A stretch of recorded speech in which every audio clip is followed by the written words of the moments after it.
All right, we're live. All right. Thank you, ladies and gentlemen.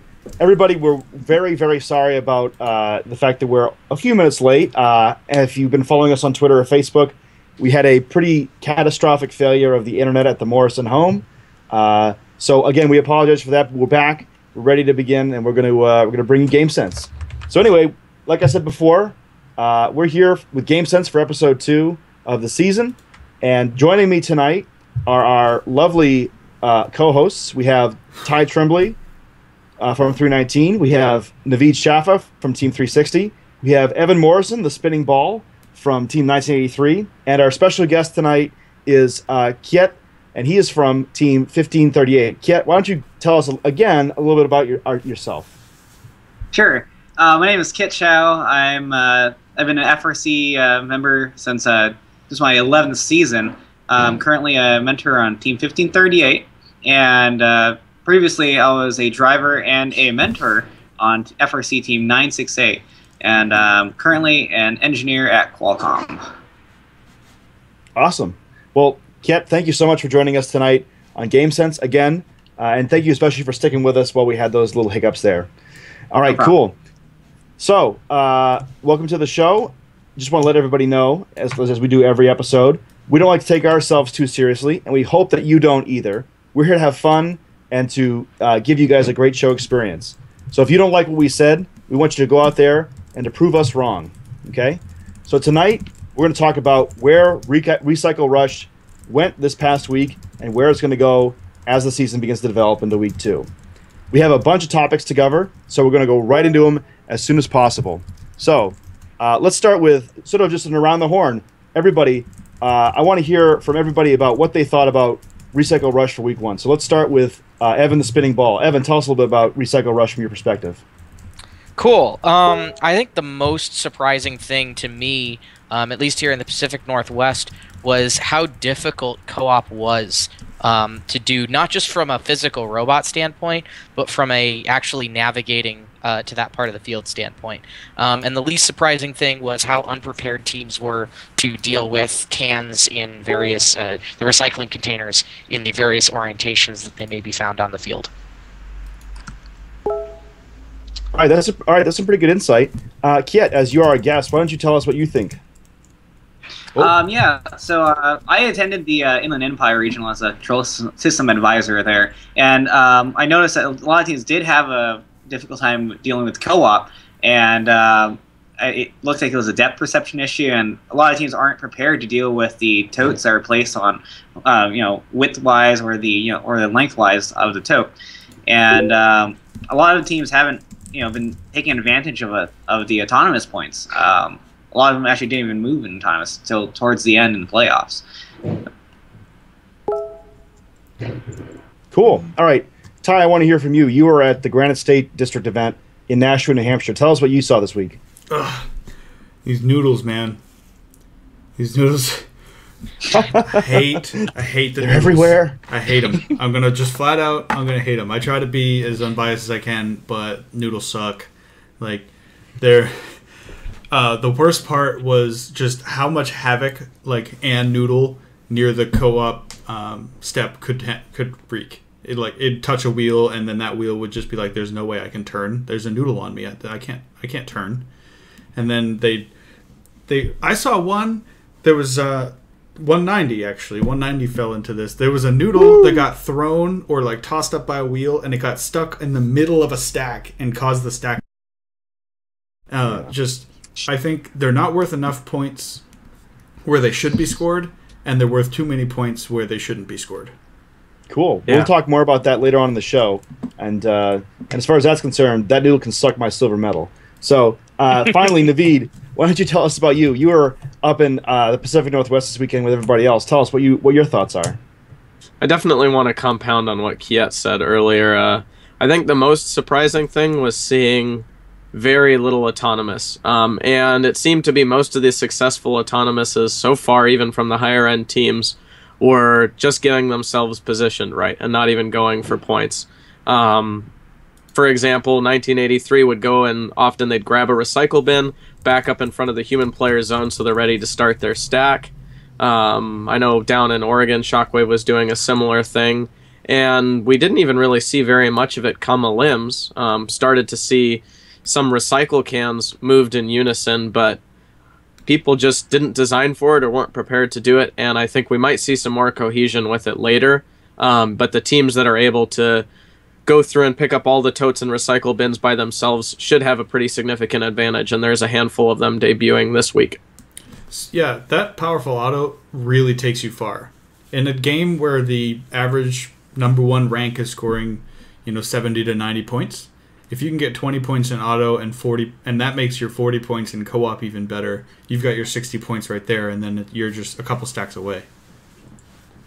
All right. Well, I like that perspective. But we're gonna first topic for the day. Beside this, we're gonna go to Kiet, who was a CSA at his regional this weekend. And for those of you who don't remember, there was this new thing that debuted this past week. I forget what it's called. Do you remember what it was, Kiet? Was it the Oreo or something? Rio. Yeah, Robot Rio now. It's a Robo Rio. There were a few hiccups, but overall, I thought it was really good. The transition from in 2008 to the 2009 control system, it was a little bit rocky, and this time around, that might be an understatement of the year. Yeah, it was very rocky. But this year, it seemed really smooth. There were a few hiccups with the driver station issues where on restart, if it happened, if you hooked up your driver station, you'd fall off the bandwagon and you'd have to restart your driver station. First knows of the issue. They're working diligently on the problem. And, First has the most talented individuals in the software engineering industry. Sponsors and whatnot, they're going to help out with the problem. And they'll take care of the issue throughout the season. CAN bus works really well. The implementation was completely rewritten. It's extremely straightforward to use. This year, with the cross-the-road electronics, they've introduced Talent SRXs. It gives you a bunch of functionality using PID controls. CAN bus. It works extremely well. There are a couple things that I did notice at Inland Empire. Some teams did have brownouts on their Robot Rios, but it was mainly due to poor battery termination, and occasionally some teams would neglect to charge their batteries, and they would brown out their digital input, digital IOs to your encoders and stuff like that. Oh, cool. And the biggest thing I saw was teams browning out their radios because the ATC mini fuses weren't actually seated properly. So if you guys, take a look at your robots, you would think. Cool. What do the rest of you guys see this week with the control system? Anybody else see any issues or anything? Skunks had a great time with the new control system. We ran CAN, and previously I've shied away from CAN very heavily after some pretty bad experiences with Francis on 190 in 2011. We had some in 2013. And yeah, I didn't use CAN in 2013, but some other folks did. So I was pleasantly surprised. I was a little bit nervous going in, but I heard good things, and it worked pretty flawlessly. We did run into the driver station bug a couple times, which is actually why you saw Skunks not running our autonomous mode in a limbs. That problem had cropped up often enough that our robot would get connected to the field so late we our pneumatics instead of failing to do something useful because the pneumatics weren't charged. But yeah, overall, I think it went really, really smoothly. I'm very impressed, and it's super lightweight and small. I'm happy with it. I think an additional feature or good thing we can say about this control system is it is leaps and bounds more powerful than the Serio, and the CAN and distributed processing that you can do with it is awesome. One thing, my favorite robot of the year so far, I haven't seen them all yet, but it's going to be tough to beat this one, is 3310. And they just took this thing to the max. They did full forward and inverse kinematics on a 4 degree of freedom robotic arm with distributed processing and a bunch of control loops running everywhere. And you couldn't do that on the Serio. Very cool. The system is extremely robust as well. At IE, we had 0 control system parts actually replaced or loaned out. It was extremely impressive. The PDPs weren't replaced, Roborios were not replaced, the VRMs, nothing was replaced. We had a fully stocked spare parts crate afterward. Wow, cool.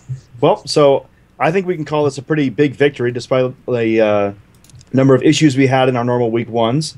But I would be happy to say that this was a pretty reasonable season. When I was at my event, I didn't even remember that there was a new control system until afterward, and I looked at my robot that didn't have a Cirio on it. So, hey, good on First and everybody else. I think it was Saturday when I finally remembered that. Oh yeah, it's a new control system. Yeah, exactly. There just weren't enough problems for me to think of it being an issue.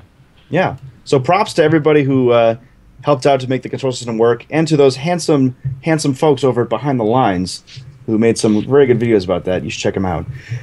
Anyway, moving on. Let's talk about some of the top performances this week. Evan, why don't you start us off? Well, I don't think that we can talk top performances without talking Dallas. It was kind of on everybody's mind going in. Certainly some of the best 987 coming down from Las Vegas, and then of course all the powerhouse Texas teams, and they're adding more by the day. And it was an incredible event. A little bit of misfortune in the way things went down in the limbs. We'll talk about that more later, but just from a pure robot perspective, it really, really high-level play. Super high scores. I think they were the only event that broke 200 this weekend. So major props. Some absolutely incredible machines. 987 is a monster. Yeah. It's just so clean and good at what it does, and very, very fast. And their autonomous gets three yellow totes and 2 of the cans in. The other thing that I was really impressed about was 148. I was kind of hesitant after seeing their video of how it would actually play out for them, and it works. I mean, just it flat out works. Mm-hmm. So super cool to see that going. Elsewhere in the country, region that most people don't pay attention to a lot of the time, Northern Lights Regional with 3130 and 525. Hey, not to interrupt, but where is the Northern Lights Regional again? It's in Minnesota. Oh, I thought it was in like that town called Aurora Borealis. Yeah, something like that. No. Sorry. I don't make these names. But yeah, they were putting up some really high scores. I saw a picture, I think 5 stacks up, capped. So, not to be outdone by Dallas. Some really fantastic play coming out of the northern U.S. So those are kind of the 2 highlights. There were some really good examples of cooperative play on alliances around the country, where you'd have one robot that specialized in building stacks and another one that would cap it with a can. But it was pretty cool. Anybody else see something cool they want to talk about from this past weekend? Yeah, I'd like to just talk a little bit about New England. We had 2 districts go on this weekend. I was at one of them. During the other one, I was recuperating, and there was a blizzard, as you would imagine, New England. But I'd like to say 1519 looking pretty good.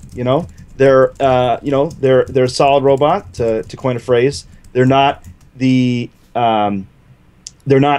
going to be as at the high level as like 148 and all those type of folks right now. But you know what? A 3-toed auto and being able to make 2 or 3 stacks of 4 or 5 during the qualification matches took them all the way to a championship at New England at the Grand State District without too much of difficulty there. So good on them. I think one of the best parts about 1519 is they did the same thing every single match. Yeah. Is they came out, they got a 3-stack, they put that on the core partition when there wasn't a noodle in the way, and then they went on and they just made stacks. And yep. I think that's the best way to go about a match this year, is figure out how your robot can contribute the most points in the match. Do that throughout quals, get the points that you can get, and then eliminations, it turns into something different. Yeah. Well, now that you bring that up, Ty, how would you go about looking at the strategy of Recycle Rush now that we've seen 1 week of play? So if you look back last year was the year of 1,000 feet per second and 6 sims and collecting as fast as you can, shooting the field and getting 3 balls in 5 seconds in there. And this year, and even last year, you could take a 3 assist ball, and if you shot high and missed, then it really hurt you in terms of time. But this year, you can't go and unless you're a robot I haven't seen yet, you can't go and recollect a stack that's been knocked over. So this year, it's the tortoise that beats the hare.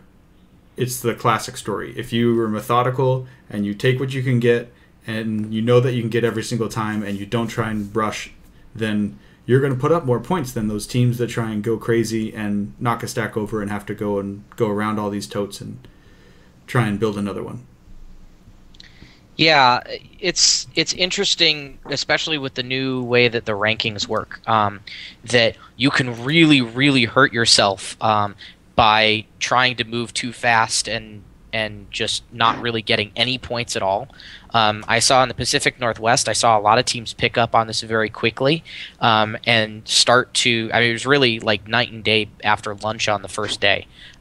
Everybody stopped trying to do the big, sexy, build a whole stack thing and started just working their way up. Start slow, get a couple stacks on, get yourself some points, make sure that you're not dropping down in the rankings, and slowly build your way to more and more stuff. And it's a different way of thinking about the game. I don't know, Kiet, did you see a lot of that at Inland Empire?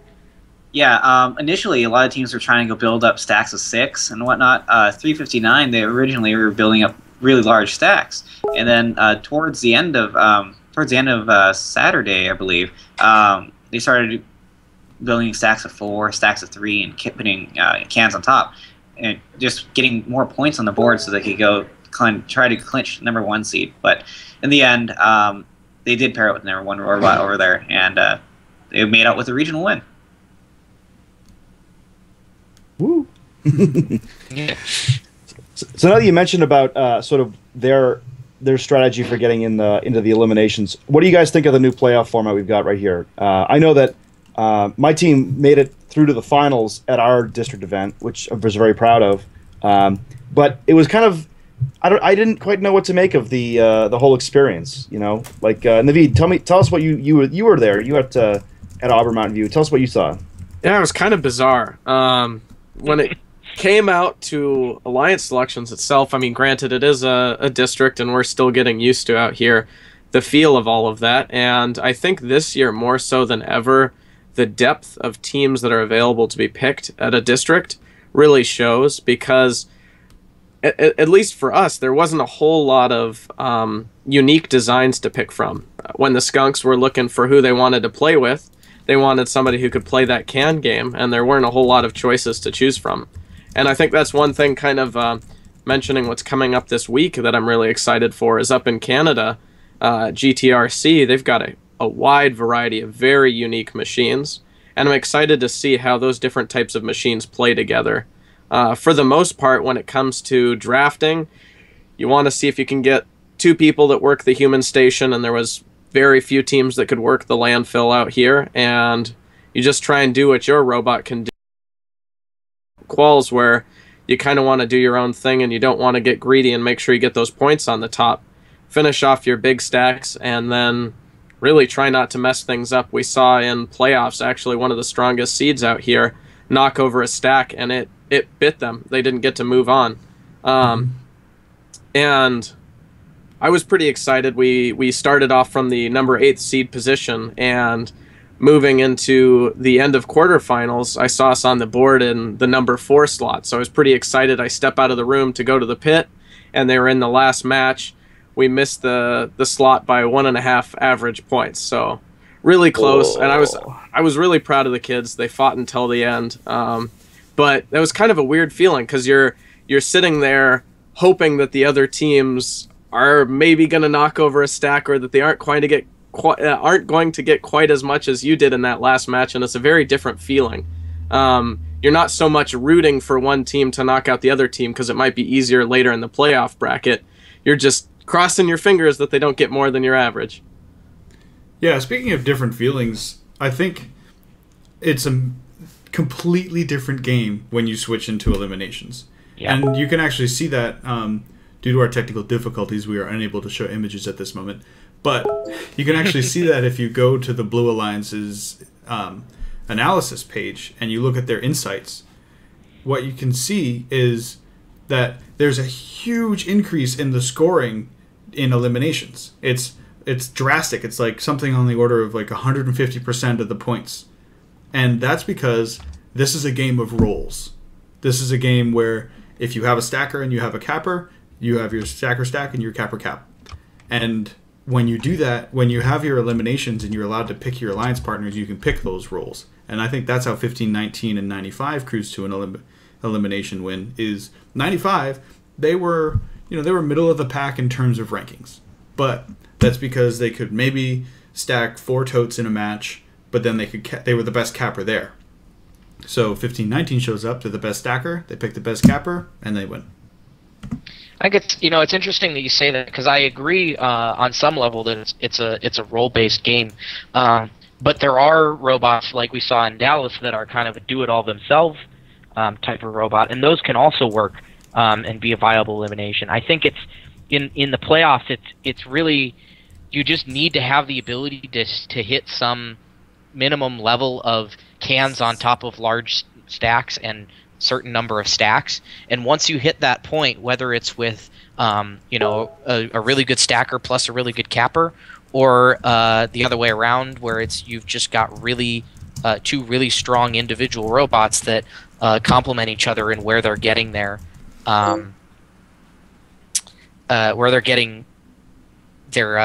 totes from, it works. It really does. From experience with the new playoff format, it's really stressful. Really stressful. There's no such thing as an easy match, right? Yeah. I'm the number 1 seed and I'm going into quarters. I don't just have to beat the number 8 seed, right? I have to outscore the number 8 seed, the number 7 seed, the number 6 seed, the number, and I got at least 4 of them, and margin for error. There's no room to have a bad match. Well, and on that note, I mean, at the event you're competing at that you just won, the alliance that you guys ended up playing against in the finals barely scraped through quarterfinals. I mean, from the number 8th seed, we were 1.5 points shy of the same average as them, and they put up quite the fight in finals. Yeah, and even for us in our 2 quarterfinals matches, the first one the Skunks broke fairly catastrophically to the point where we couldn't actually stack at all. And fortunately, our partners 1318 IRS were able to come through and put up about 80 points or so, along with our third partner, who was invaluable to being able to move on there, right? Because they weren't putting up massive scores, but they'd get 15, 20 points during the match just on totes, and that was kind of the difference, right? The second match at quarterfinals, IRS had a failure, and Skunkworks was working, and if those 2 had happened in the same match, we would have been out in quarters. Guarantee it, Whereas in previous years, we would have dropped maybe 1 match, or we still would have been good enough, even both broken, to make it through against a number 8 seed. Yeah, one thing I noticed... if you... Go ahead, Kiet. Go ahead. So one thing I noticed was... You first, you the guest. At IE, a lot of the alliances kind of forgot that there were 3 matches to play. So they totally forgot that your average, your overall average is what moves you on, not the 2 matches. So I kind of saw some teams rooting for the other team not to score X number of points, right, just so that they could move on. But everyone had to keep in mind that 1 bad match can send you away. Yeah, and actually, if you just sort of to wrap this up in one big bundle, in Georgia, the number 4 and the number 8 seed made it to finals. That is something that was impossible up until this year, and I think it sort of shows you kind of like where this game lies, and it doesn't lie in just being the number 1 seed and scoring the most points in the qualification rounds, but it lies in having a good alliance and having a good robot overall. Sort of to talk about that, what do you guys think the role is of the co-op partition totes with regard to this game? I know that it is a ton of points if you can do it. Do you guys think it's viable? Do you guys think it's a good thing for the game? What do you guys think? It's more exciting for the crowd than anything else is. I will give it that. And the only other thing I think I saw people cheer more for was the stack that would be almost wobbling over, that can that they could barely stabilize and then they make it. But that really is, I'll give it to the game design committee, much more exciting than I anticipated. Do I like cooperation in general in a sports-like game? No, not really. But it was kind of cool. It gave something to be excited for in qual matches. Yeah, I noticed there were a bunch of teams at Inland Empire that their main strategy is just deal with co-op. But those teams did rise to the top, and they're consistently getting those 40 points. But come playoffs, they weren't exactly sure what to do with the co-op totes. Some of them actually even tried scoring them on the scoring platforms. Read the rules. How'd that work out for them? One thing I noticed, and I'm going to kind of backtrack on what I said last week, is for some teams, actually for I'd say more than half of the teams at an event, spending all match getting that cooperation is probably going to score you more points than you were if you were to concentrate on stacking. Mm-hmm.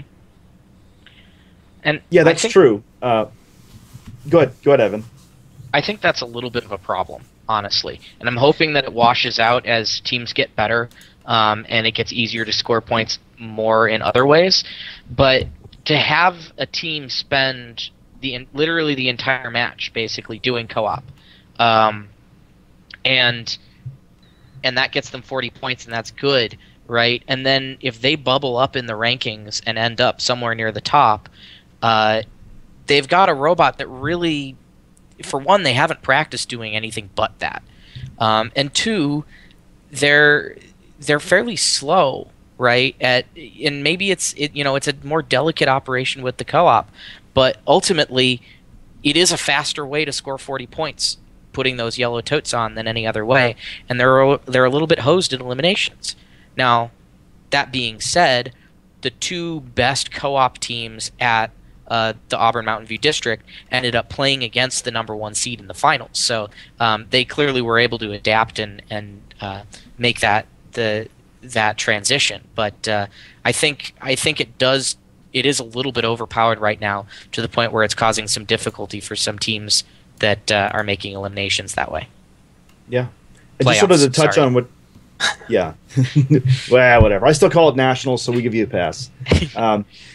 Just to sort of touch on what Kiet was saying, I know that most of the time, teams would be smart enough, at least at the events I saw, to get rid of the yellow totes if they weren't going to use them during autonomous mode.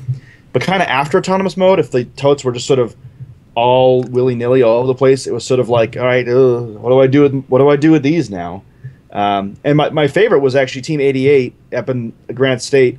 They would take the yellow tote and put it under the human player chute to make sure that their totes always came out flat with the ground. It's one of those little tiny things that, because their stacker mechanism, they would just pick them up and do one at a time, and they needed something to make sure they're always flat. So I thought that was a pretty cool little use of the yellow tote. The other thing that this game seems to have brought us is literally. Okay, that's our one litter joke. That's our one litter joke for the year as well. Literally, litter problems. Naveed, why don't you touch on your? I know you made a pretty graphic, but we can't show it. Tell us what your experience with litter is. So, I think the thing that was really surprising about it is unanticipated, is that you can actually play defense in this game, it turns out. If you know what you're doing and you've got a steady hand, if you can get some noodles in the co-op area before a team can get over there, you can make it almost impossible for a team to do the co-op. Why would you ever want to do that? Don't do that, guys. They're trying to give you points. Shut up and take my points. That should be a litter agreement.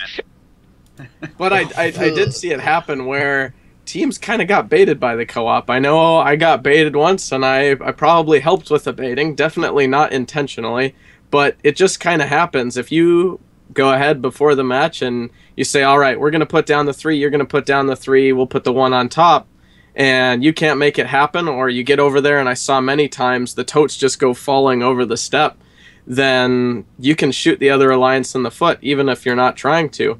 And the litter makes that, I think, extremely difficult. We saw it in the landfill, making it difficult for several teams that were trying to pull from there, and it changes up their game. In a game where we were talking about, and like Ty said earlier, the tortoise beats the hare, it makes what for most teams would be pretty much a routine match. Let's go to the human station, let's load up our tote stack, let's go drop it off. A less predictable game. And some of those teams cracked under pressure while they were trying to pull from the landfill with all those noodles there. Definitely. I saw a couple of matches this past weekend on both alliances actually scored the same number of points in totes. This is in the playoffs. Uh-oh. It was the litter points. No. Kiet down. While we're waiting for Kiet to come back, I've just posted in chat the PNW noodle death count if anybody's interested. So on average, about... Oh, hey, Hey, Kiet. you're back. Okay. So yeah, this past weekend, I saw 2 matches where the containers and the totes are stacked up the same on both alliances, and they had RC points, had litter inside the totes. But what actually made the difference? What is it? What made the difference? What made the difference? Tell us. Every time he gets to his point. Okay. All right. Why? I don't know, man, but I think it's like Quick, internet. what was it? Tell us what it was. What was the point? Human players litter. It's OP. Yeah, I'd agree with you overly- 100%. Yeah. I would like to point out that the internet is currently OP. What's it like? Internet 25, GameSense 0 right now? Yeah. Jeez. Bad night on the tubes. Something that's actually interesting to point out is litter. I think litter, you could say that it's OP, but since it's OP, right, a good team would use litter to its fullest advantage. Mm-hmm. And a good example of that is 2342 up at the Granite State District, and I'm going to use the Granite State a lot because I was there all day. They actually ended up ranking second, and they had over almost 200 and over 100 more litter points than any other team there. And that was able to take them, put them into the rankings, and I think it might have even... It got them into semifinals too, I believe. Let me double check. Yeah, they had a killer human player. The robot was quite good as well, but their human player was really good. So props to that. Examples of good human players other places as well, Evan. Yeah, I mean, at Pacific Northwest, there were several. SodaBots always has a really good human player. I don't know how they find these guys, but their human player last year was one of the most athletic guys. And he was short too, but he would just get that ball from the human player, no matter from the trust shot, no matter what. They had another good one. I think the human player we had on Skunkworks was putting up like 20 points a match on average. Absolutely. In litter. It's just, I mean, it's that's a pretty big point value in this game. You can really have a big impact, especially since we didn't see litter being scored in the recycling cans nearly as much as I think I expected. So this brings the just real quick. Let's touch on this. Right now, week 1, litter seems very powerful in the points it gives you. Real quick, do you guys think they're going to change it for championship? No. No. No. Kiet? No? Navi, what about you? Nope. Well, they keep putting it in the rules, they keep making provisions for it, but they've yet to pull the trigger. Yep. I don't think it's severe enough of an impact, and I think especially as, again, it's like the co-op. As you start to get to higher levels of play, points are points, and I think you're going to see more litter going into recycling cans and less of it on the field, and I think you're going to see it being less and less of an actual impact on the game. and certainly the teams that can deal with it being all over the ground are going to fare a little bit better. So I don't think it's bad. I think the game would have been better off had they just limited it to scoring in the recycling cans or in your own side of the landfill and not on the other side of the field. But I don't think it's bad enough to merit a championship change. Yeah, I think that that's an important... Oh, no. I've forgotten what I was going to say. Oh, I think the most important thing to realize is that as teams get smarter and get to understand the game better, they'll realize that throwing the noodles early in the game is detrimental to your score. And it's easier to score more points if you wait until that middle segment between cooperation and then the 20-second rule.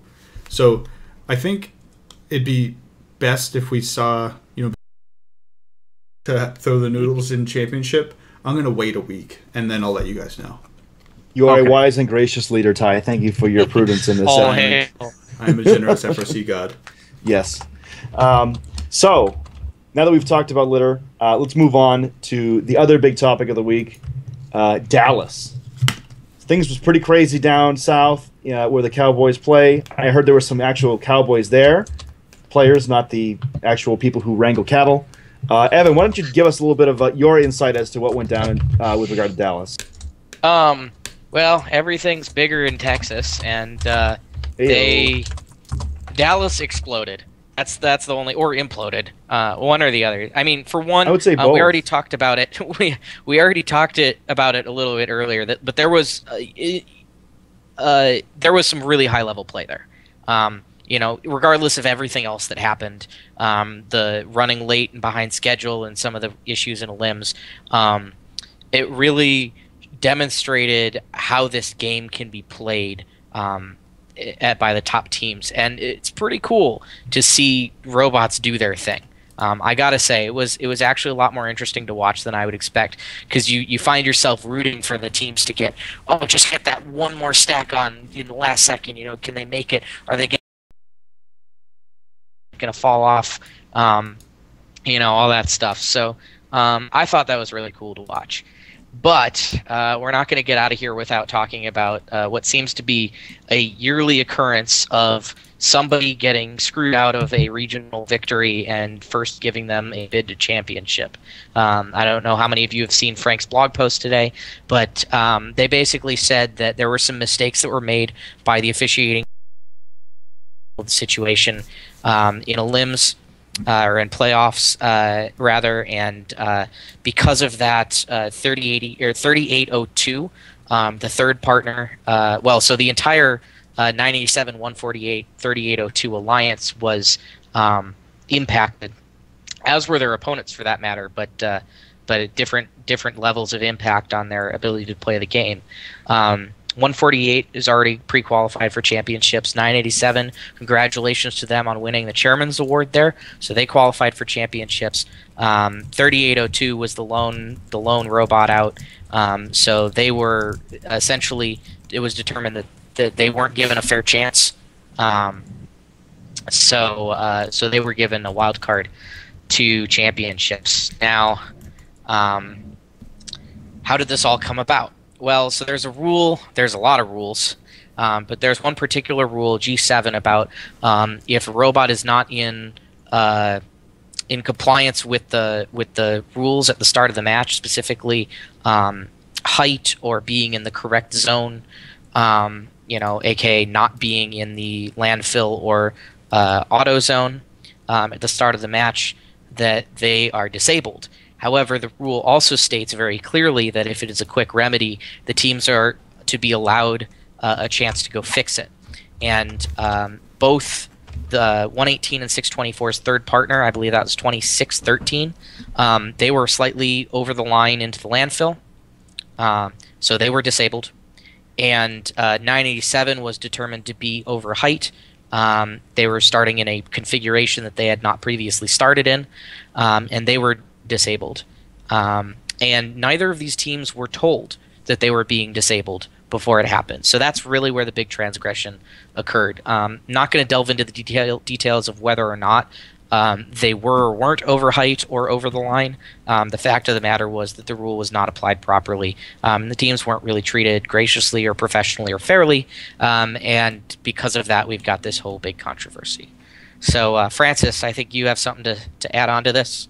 Yeah, I mean, I think that if you have not read Frank's blog post on this, it is required reading for your next episode of GameSense, because it shows a level of professionalism, not gracious professionalism, but professionalism, like being a professional, that is actually very refreshing to see in an outside source. Frank said that he basically said that there was a mistake was made, but the people who made the mistake should not have made the mistake, and it is not their fault that they made the mistake. Frank decided, and in my opinion, rightfully so, that the fault does lie with First Headquarters, and that is because they didn't provide adequate training or adequate intelligence to these folks to tell them what they need, what had to sort of occur to make the event good for the teams, and that's something that's really refreshing.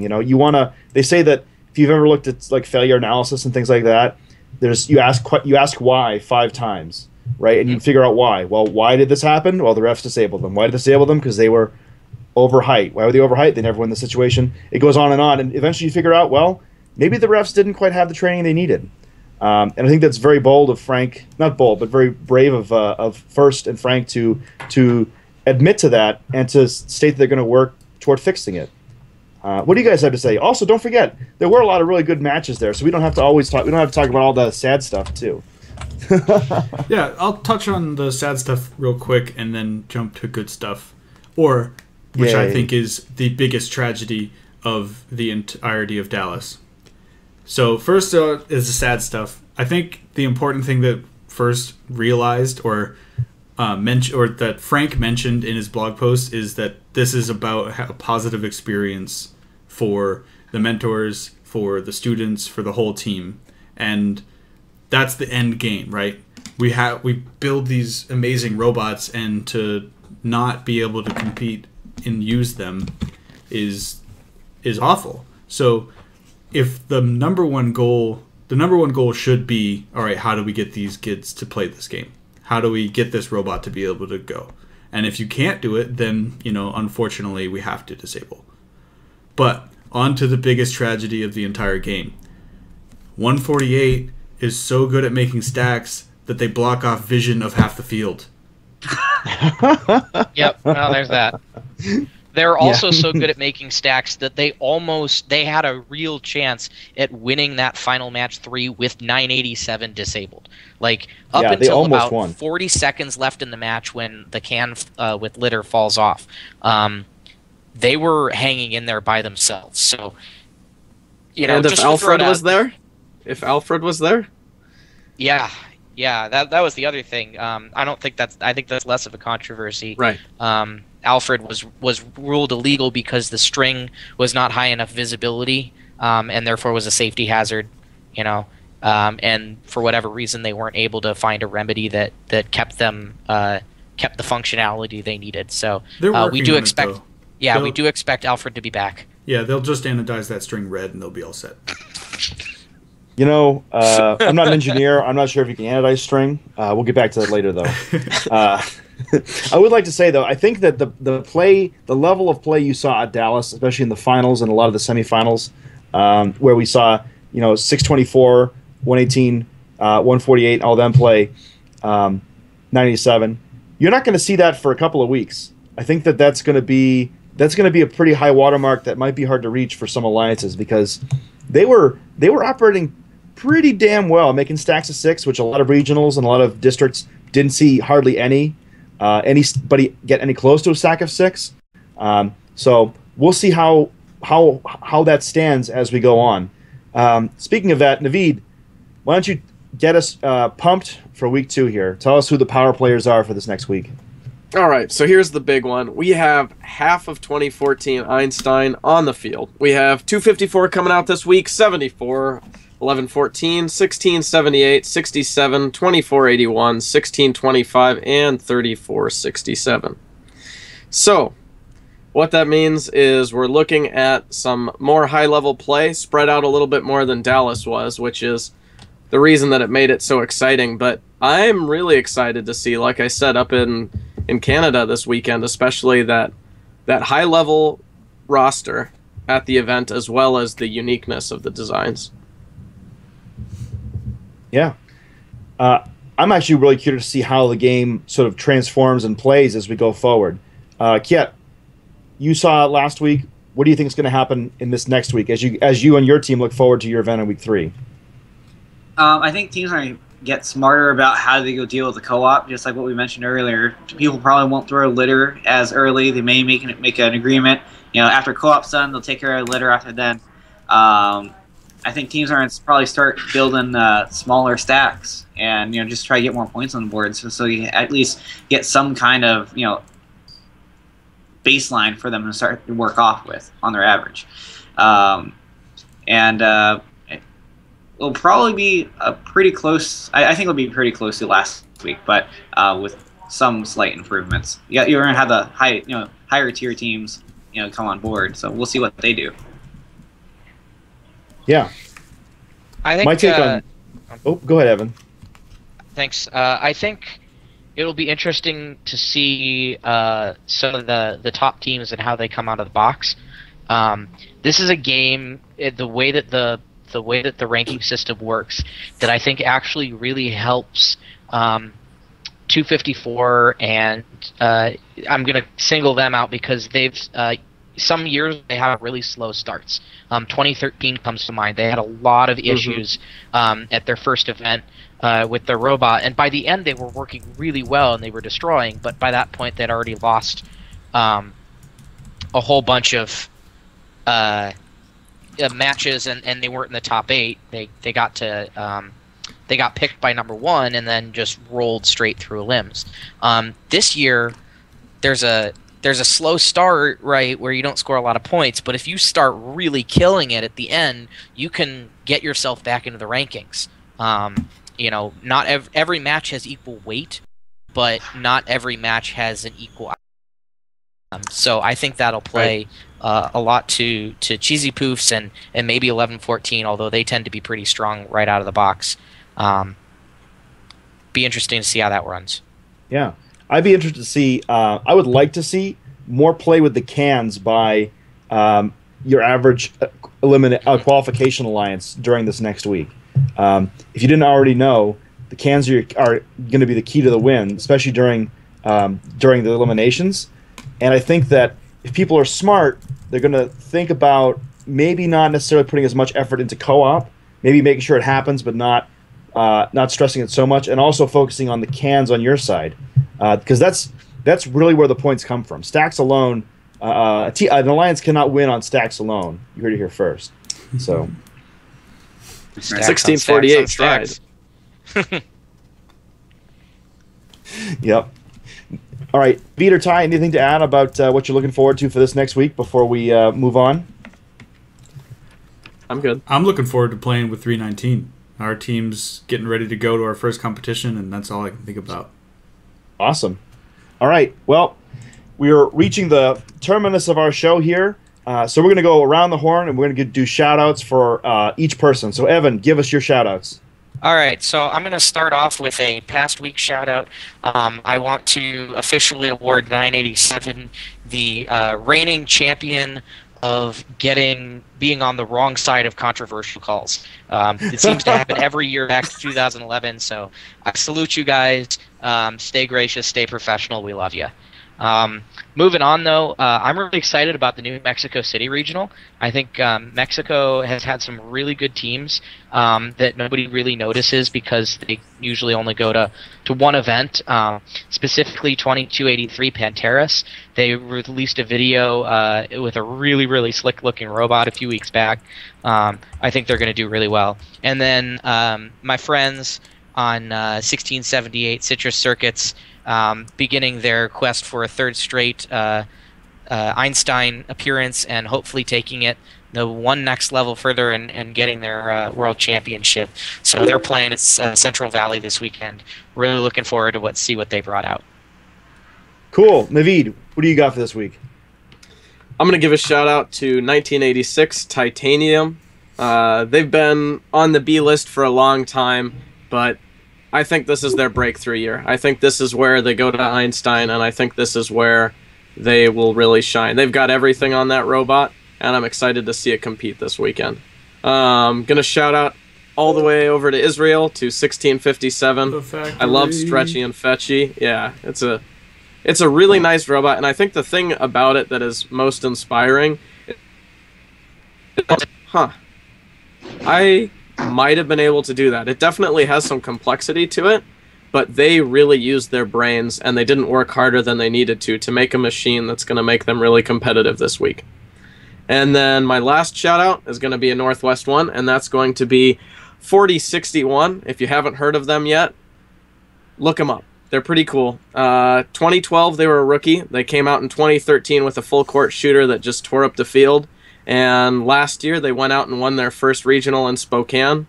A great-looking robot last year. Very, very unique. Nothing like it. And I'm really excited to see the robot this year. I think they're going to go far with it. And I'm excited to see them hopefully take West Valley again this year. All right, cool. And just a quick shout out. Shout out. Naveed mentioned 1657. All right, give yourself a break, Francis. I got this. Nope, we good. Naveed mentioned Team 1657. We'll be doing a Guess That Robot video segment of that, and you should see that on YouTube in the next day or so. Don't miss it because the reactions are pretty priceless. All right, Ty, who do you got for this week? All right, 1114. I am super excited to see. Like, they didn't make a traction drive. They didn't. And they made Mr. Krabs. So I'm sorry. They made Mr. Krabs, and I'm in love with it, and I can't wait to see what it does. 1310's coming out with one of the very few full autos in which they score as many points as possible in auto by themselves. So they went all 254 on us.